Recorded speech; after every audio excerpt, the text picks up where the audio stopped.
پروردگار بحروں بر، پروردگار بحروں بر۔ ناظرین گرامی، ہمارے پروگرام 5 منٹ قرآن کریم کے ساتھ، اس پروگرام میں ہم جائزہ لے رہے تھے کہ سیدنا عثمان رضی اللہ عنہ نے کیا کیا اقدامات کیے قرآن کریم کی حفاظت کے لیے۔ پچھلے لیکچر میں نے عرض کیا تھا کہ جب آرمینیا سے اور جب ارض روم سے اور بھی بہت ساری جگہوں سے قرآن کے پڑھنے کے انداز میں جو اختلافات مسلمانوں کے سامنے آئے اور وہ پرمیٹڈ لہجات ڈائلیکٹس تھے، لیکن اس سے امت میں ایک افتراق اور ایک امت میں ایک اختلاف پیدا ہو رہا تھا۔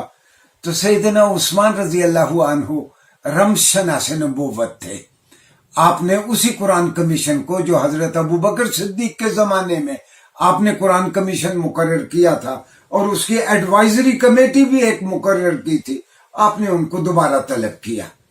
آپ نے انہیں کہا کہ آپ رسول اللہ صلی اللہ علیہ وسلم کے اپنے ذاتی لہجے میں قرآن کو دوبارہ لکھیں۔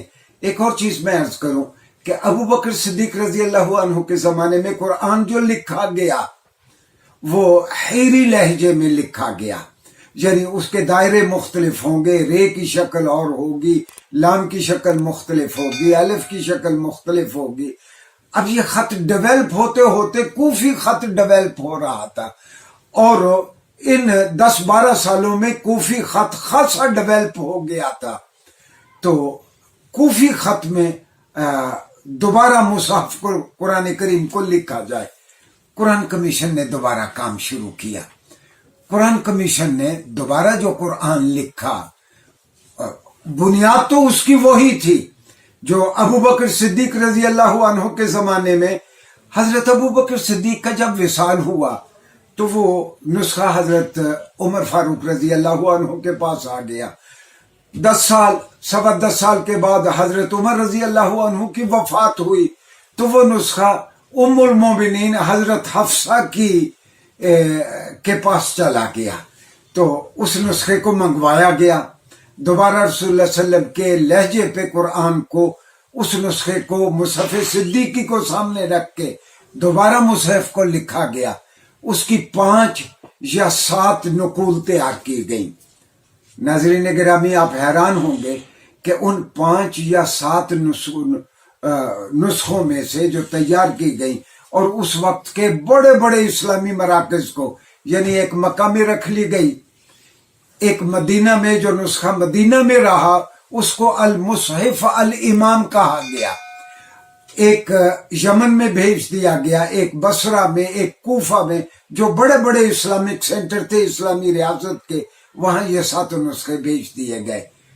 ان میں سے 4 نسخے اس وقت ہمارے پاس موجود ہیں۔ ان میں سے ان 5 یا 7 نسخوں میں سے 4 نسخے اسی طرح محفوظ آج ہمارے پاس ہیں۔ جب سیدنا عثمان پہ بلوائیوں نے حملہ کیا اور جب قاتلین آپ کے کمرے میں گھس آئے چھت کو پھاڑ کے، تو حضرت نائلہ رضی اللہ عنہا جو آپ کی زوجہ طاہرہ تھی، آپ کے سرہانے کھڑی تھی، کسی نے جب تلوار سے وار کیا تو اس نے ہاتھ آگے کیا تو حضرت نائلہ رضی اللہ عنہا کی انگلیاں کٹ گئیں اور ان سے جو خون ٹپکا، تو آپ کے سامنے قرآن کھلا ہوا تھا، آپ اس وقت سورہ بقرہ کی یہ آیت پڑھ رہے تھے، فَسَيَكْفِيكَهُمُ اللَّهُ۔ اس آیت کے اوپر وہ خون کے قطرے گرے۔ اگر آپ میں سے کسی کو اللہ موقع دے، آپ یہ نسخہ دیکھنا چاہیں تو استنبول کی بہت بڑی عثمانیوں کی قائم کی ہوئی ایک میوزیم ہے، اس میں یہ نسخہ آج بھی پایا جاتا ہے۔ میوزیم کا نام ہے سرائے توپ کاپی میوزیم استنبول، تو اس میں یہ نسخہ آج بھی محفوظ ہے، اور فَسَيَكْفِيكَهُمُ اللَّهُ پہ اس وقت وہ سرخ تو نہیں، وہ کالے سے خون کے دھبے نظر آتے ہیں۔ دوسرا نسخہ چلتے چلتے کسی طرح شاہ جہاں کے پاس آ گیا۔